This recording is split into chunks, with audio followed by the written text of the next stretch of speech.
Hey everyone, welcome to my YouTube channel. This is an extension from my Instagram handle, Lawfully Yours KK. For those of you who do not know me from there, I'm Karina, second year law student in the UK, and I'm here to bring you some lifestyle content and share my law journey through this YouTube account. This is my first video, and I honestly forgot to record like an intro before I actually filmed it, so I'm filming this after I have recorded it. I'm originally from Dubai, and this video is about me traveling from Kent, where I study, back home during the pandemic, and it covers literally everything from doing a COVID test to filling forms, me on the plane, and me reaching back home. So I hope you enjoy it, and I hope I answer all your questions if you're worried about traveling mid-pandemic.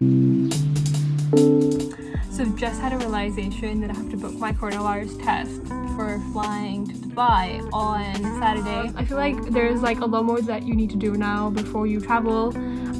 It's not as easy as just packing a bag, booking a ticket and just leaving. You have to do a test, you have to fill an approval form depending on the country that you're going to, and a health declaration form. 2 hours later. I found the form, I filled it out, and it was actually really quick because I already got my approval from the government, and it was really easy. So I've just come to get my test done, and it wasn't that bad. I think I did it wrong because you're supposed to do it yourself here. You're not allowed to click any pictures inside, so I'll just show you from outside how it looks like.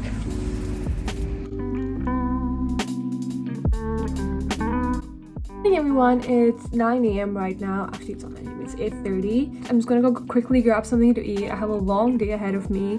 I'm almost gonna be traveling for about like 20 hours, although the flight to Dubai is only 6-7 hours. Because of COVID and the lockdown over here, my journey from Canterbury to Heathrow is not very simple or straightforward. I have quite a complicated journey to get to the airport.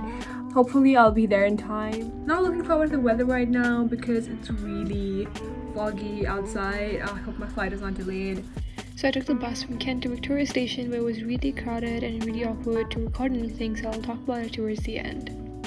So I finally made it to Victoria Station. I have to catch 2 more trains until Heathrow, but is this just me, or shouldn't Victoria Station be right next to Victoria bus station?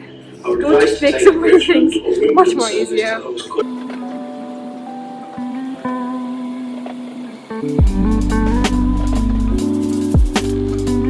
So we've just gotten to Heathrow Terminal 2, and I really underestimated the time I'm going to take the tube. Clearly I'm not a Londoner. Oh, let's see her. I'm here an hour early before check-in, and I have absolutely no clue what to do. I'm starving and nothing's open at the airport because of the lockdown, and the only place that's open is Costa.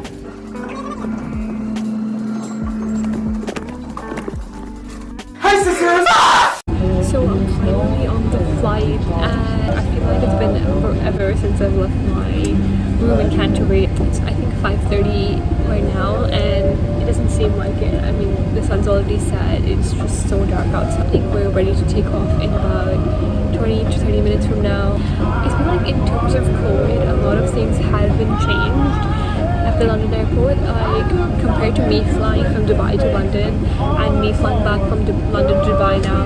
I should have actually made a video when I was coming, because there were so many more precautions then compared to now. There anything at any point, no sanitization, no nothing. Thing they asked me was a health declaration form if I had COVID before, if I had any symptoms.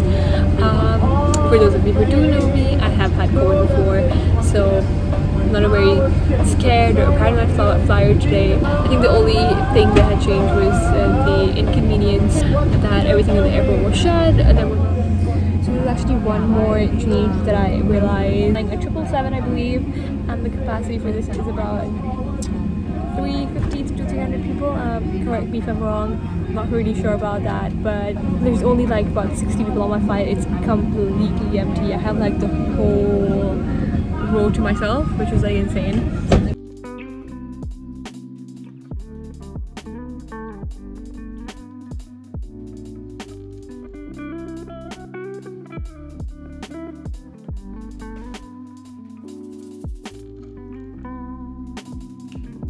So I'm welcome back. I know there's a lot of unanswered questions from my whole video, but it's my first video and I didn't realize what I was supposed to record while I was recording, and I can't physically go back and do that. But for now, I can answer your questions and walk you through the whole process and my experience of what it was like traveling from UK to Dubai during the pandemic. So like I mentioned earlier in this video, I had to book a COVID test and I had to fill a couple of forms before I was traveling. This is actually subject to the country you're traveling to and what airline you're taking. So for me, I was traveling to UAE, so I had to fill in a GDRFA form, which is for UAE residents, and I had to fill in a health declaration form, which was subject to the airline I was traveling. Although the whole procedure is very unconventional and keeps changing, and because it's so uncertain with the rules and varies from country to country and airline to airline, it is a bit hard and complicated. But these rules have been put in place for our own safety and to make a safer environment for everyone who's traveling along with us. So there were 3 modes of transport that I used in my whole journey, which was the bus, the train, and the airplane. So in terms of the bus, I was using National Express like I always do. It's the cheapest option and I love taking National Express. It was actually quite crowded because I was traveling during the week that was imposed by the government for students to travel back home safely for Christmas. So it was a bit crowded because of that, because a lot of students were traveling at the same time. Like I mentioned before, the airport and the aircraft both were really empty, but the only inconvenience was that everything was shut at the airport. So not just restaurants or any place to eat, but also places to sit at. So like any benches and everything was like cordoned off to sit at, so everyone was sitting on the floor, which I found really pointless. When I landed in Dubai, everything was really clean and very socially distanced. That made my process through immigration very easy because I also didn't have to do a PCR test, as my test from UK was still valid in Dubai. However, this rule may have changed, so please do check any new and updated rules before you're traveling from anywhere.